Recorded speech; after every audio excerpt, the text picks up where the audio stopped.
할렐루야, 반갑습니다. 오늘은 갈라디아서 2장 16절로 19절 말씀 가지고 의와 믿음 그리고 나라는 제목으로 함께 은혜 나누도록 하겠습니다. 성경 본문입니다. 사람이 의롭게 되는 것은 율법의 행위로 말미암음이 아니요 오직 예수 그리스도를 믿음으로 말미암는 줄 알므로 우리도 그리스도 예수를 믿나니 이는 우리가 율법의 행위로서가 아니고 그리스도를 믿음으로써 의롭다함을 얻으려 함이라. 율법의 행위로서는 의롭다함을 얻을 육체가 없느니라. 만일 우리가 그리스도 안에서 의롭게 되려 하다가 죄인으로 드러나면 그리스도께서 죄를 짓게 하는 자냐? 결코 그럴 수 없느니라. 만일 내가 헐었던 것을 다시 세우면 내가 나를 범법한 자로 만드는 것이라. 내가 율법으로 말미암아 율법에 대하여 죽었나니 이는 하나님에 대하여 살려 함이라. 아멘. 오늘 성경 본문에서 사도 바울은 갈라디아 교회를 향한 편지를 통하여서 이러한 말들을 전하고 있습니다. 사람이 의롭게 되는 것은 율법의 행위로 말미암음이 아니라 이렇게 이야기하고 있습니다.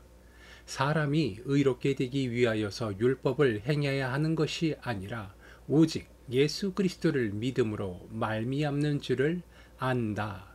그렇게 이야기하고 있습니다. 그리고 이어서 보자면 우리도 그리스도 예수를 믿나니 이는 우리가 율법의 행위로서가 아니고 그리스도를 믿음으로써 의롭다함을 얻으려 함이라 라고 되어 있죠. 오늘날 우리들이 교회에 나와서 예배를 드리고 성경을 읽고 기도를 하는 것, 이것은 바로 하나님의 말씀을 믿고 예수 그리스도의 천국 복음을 받아들이고 믿음으로써 우리들의 삶 가운데서 의를 드러내야 될 이유인 줄 믿습니다.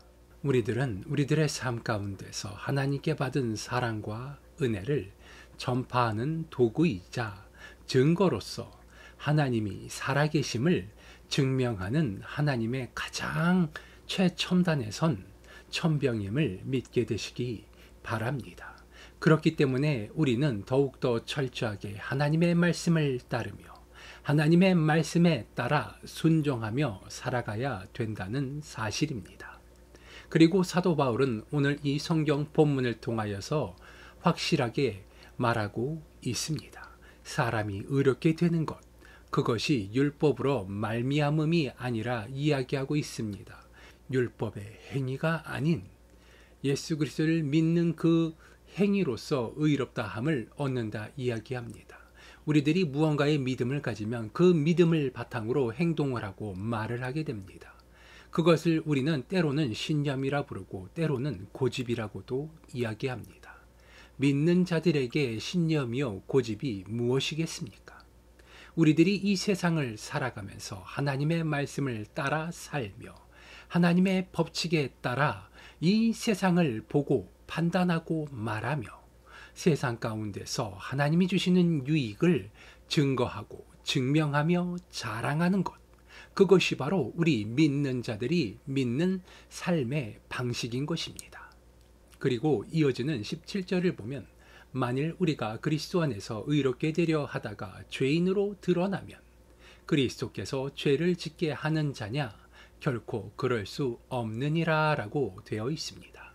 사도 바울이 누구였습니까? 그 누구보다도 먼저 앞서 예수 그리스도의 복음을 핍박하고 괴롭히며 멸시하고 천대하던 자였습니다. 믿는 자들을 잡아 주리를 틀고 죽이며 온갖 폐악질을 일삼던 자, 그게 바로 사도 바울이었습니다. 그러한 자가 다메섹 도상에서 예수님을 만난 이후 그 삶이 그의 생각이 180도 변화되었죠. 믿음이란 그런 것입니다. 그동안 자신이 믿고 있던 것을 송두리째 바꾸고 변화시키며 그 삶을 변화시키는 것.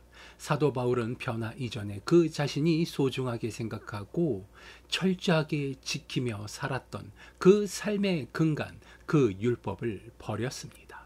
그리고 17절은 그것에 대해서 이야기하고 있는 것입니다. 예수 그리스도를 만나 그의 삶이 변화되어지고 가치관이 변화되어지고 삶을 통하여서 세상을 바라보는 방식이 바뀐 겁니다. 믿음은 이러한 것입니다. 예수 그리스도의 천국 복음을 받아들이고 믿음으로써 세상을 부정적으로 바라보고 탁하고 어둡게 바라보던 시선이 복음을 통하여서 찬란하고 아름답게 빛나는 세상을 볼 수 있게 되시기 바랍니다.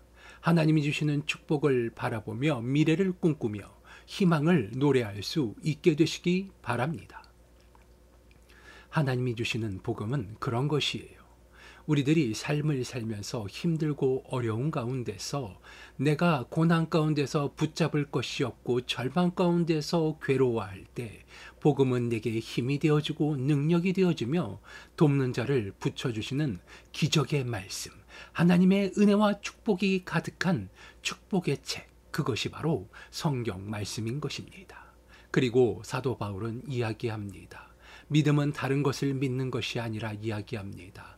율법을 통하여서 그것으로 믿음을 강제하는 것이 아닌 하나님의 말씀 그 자체를 믿음으로써 하나님의 언약을 통하여서 우리들의 삶 가운데 하나님이 변화시켜 주시는 그 놀라우신 축복을 우리들의 삶 가운데서 체험하고 믿고 증거하고 전파하는 것, 그리고 그것을 자랑하며 즐겁고 행복하게 살아갈 수 있다는 사실, 이것을 말하고 있는 것입니다. 이스라엘 민족들에게 율법이 무엇입니까?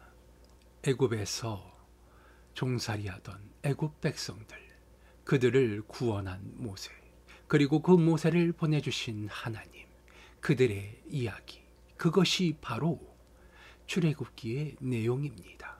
그리고 성경에서 자주 인용되어지는 것, 그것은 바로 하나님께서 그들의 백성인 이스라엘의 목소리를 들으시고 그들의 절규를 듣고 절망과 고난 가운데서 고통 가운데서 하나님의 이름을 부르짖었더니 한 나라를 대상으로 노예에 불과했던 종살이 하던 애굽 백성들을 그 나라의 왕의 앞에서 하나님께서 위엄을 보이시고 무릎을 꿇리시고 그들의 재물을 탈취하여 당당히 걸어서 그 나라를 나갈 수 있게 만들어 주신 분. 그들이 눈으로 하나님의 기적과 이적을 체험하며 놀라우신 능력을 체험하였던 그 놀라운 기적의 순간들. 그것이 성경 전반에 걸쳐 기록되어져 있습니다. 애초에 아무것도 아니던 이스라엘 백성들, 작고 보잘것없던 한 민족을 하나님께서 택하여 그들을 그들의 하나님의 백성으로 만들어 주셨고 그들을 복주고 축복하여 주사 지역의 패자가 되게 하셨으며 하나님은 늘 그들을 통하여서 하나님이 위대하심과 살아계심과 놀라우신 능력을 주변 민족들에게 항상 보이셨습니다. 그리고 그 주변 민족들은 두려움에 벌벌 떨며 이스라엘 민족을 멀리하고 경외하였습니다. 그리고 그 경외는 누구를 향한 것이었겠습니까?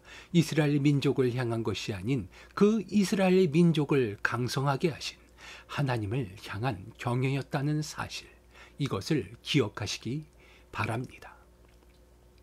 성경에 나오는 하나님의 말씀은 명확합니다. 하나님께서 당신의 말씀을 지키는 자들, 하나님의 말씀을 순종하는 자들에게 축복을 더하여 주시고 축복 위에 축복을 더하여 주사 그 삶이 평안케 하시고 평강케 하시며 강건케 하심을 믿게 되시기 바랍니다. 18절입니다. 만일 내가 헐었던 것을 다시 세우면 내가 나를 범법한 자로 만드는 것이라. 그렇습니다. 과거에 내가 행했던 것들을 부정하고 하나님께서 변화시켜 주사 우리의 삶이 과거와 180도 변해서 사도 바울과 같이 하나님의 말씀을 따라 순종하며 그 말씀을 믿고 따르는 자의 삶에서 다시 내가 하나님을 믿기 이전의 삶으로 돌아가는 것, 그것을 이야기하고 있습니다. 또 그러한 행위가 나를 범법한 자로 만든다 이야기하고 있는 것입니다. 누구에게 범법한 것이겠습니까? 바로 하나님 앞에 범죄한 자, 죄인이 된다는 소리입니다. 이 세상에서도 죄인은 처벌을 받습니다. 하나님 앞에 죄를 지은 자들이 어떻게 되었는지 기억하시기 바랍니다. 이스라엘 백성들의 모범 사례가 되어주고 있습니다. 하나님의 축복을 받은 이스라엘 백성들은 그 지역의 패자로서 군림하며 칭송과 수많은 조공들을 받으며 두려움 가운데 경애를 받으며 떵떵거리며 잘 살았지만, 그러한 가운데 그들이 오만하고 편협하여서 그들이 하나님으로부터 받은 그 율법을 하나님의 말씀 위에 놓고 그 율법만 지키면 우리들은 잘 나갈 거라고, 잘 살 수 있을 거라고 그렇게 믿으며 그 율법을 하나님의 말씀 위에 놓았습니다. 우리는 분명히 기억해야 됩니다. 그렇게 하나님의 말씀 위에 율법이 있었을 때 이스라엘 백성들은 부패하고 타락하였으며 예수님을 십자가에 못 박았습니다. 그리고 그 결과로 오늘날까지 그들은 여전히 전쟁 가운데서 포탄과 총격과 온갖 테러 가운데, 고통 가운데 살고 있음을 기억하시기 바랍니다. 하나님의 말씀을 따르는 자에게는 평안과 평강이 있지만, 하나님을 기망하고 하나님을 오해하며 하나님의 말씀을 기만하는 자들, 그들에게는 하나님의 처벌이 따르고 그 끝은 불지옥임을 기억하시기 바랍니다. 하나님의 말씀을 부정한 자, 하나님을 믿지 못한 자, 하나님의 말씀을 따르지 못한 자들은 늘 그 끝이 좋지 못했다는 사실, 이것을 성경에는 분명히 기록하고 있다는 것입니다. 마지막 19절입니다. 내가 율법으로 말미암아 율법에 대하여 죽었나니 이는 하나님에 대하여 살려 함이라. 오늘 이 성경 본문에서 가장 중요한 구절은 16절과 19절입니다. 16절은 우리가 하나님의 말씀을 따라야 할 이유, 율법 위에 있는 하나님의 말씀이 중요하다는 사실과, 그리고 그 율법을 버린 이유, 하나님에 대하여 살려 함이라. 우리가 알게 모르게 세상과 교회 가운데서, 우리가 삶 가운데서 수많은 도덕적, 법적, 그리고 우리의 사회적 규범에 따라 수많은 율법들이 우리의 삶을 구속하고 있습니다. 그리고 그 가운데서 하나님의 말씀이 그 구속 가운데서 하나님의 말씀이 위에 있어야 함에도 불구하고 우리는 우리의 삶의 우선순위가 하나님의 말씀이 아닌 세상의 법규와 사람의 시선을 따라, 때로는 우리의 그동안의 삶의 습성과 관성에 따라서 하나님의 말씀이 아닌 사회의 규범과 법칙을 따라 하나님의 말씀을 우리의 말씀대로 재단하며 우선순위가 영순위에서 뒤로 밀리게 되었다는 사실입니다. 철저하게 하나님의 말씀을 따라 산다 말하면서도 사회의 법규가 우선순위로 앞에 섭니다. 우리들이 세상을 살아가면서 세상의 법규를 사는 것도 중요합니다. 하지만 예수님께서 공생의 기간 동안 하나님의 말씀을 따라 가난한 자들과 고아와 과부들에게 도움의 손길을 내밀고 귀신 들린 자들과 병든 자들에게 온유와 축복의 손길, 치유의 손길을 내밀었다는 사실을 기억하시기 바랍니다. 하나님의 말씀을 따라 선을 행하고 하나님의 말씀을 따라 긍휼을 베푸실 수 있게 되시기 바랍니다. 하나님의 말씀은 이 세상 그 무엇보다도 제일 위에 위치하며 영순위에서 이 세상 그 모든 것들을 초월하는 하나님의 법칙임을 깨닫게 되시기 바랍니다.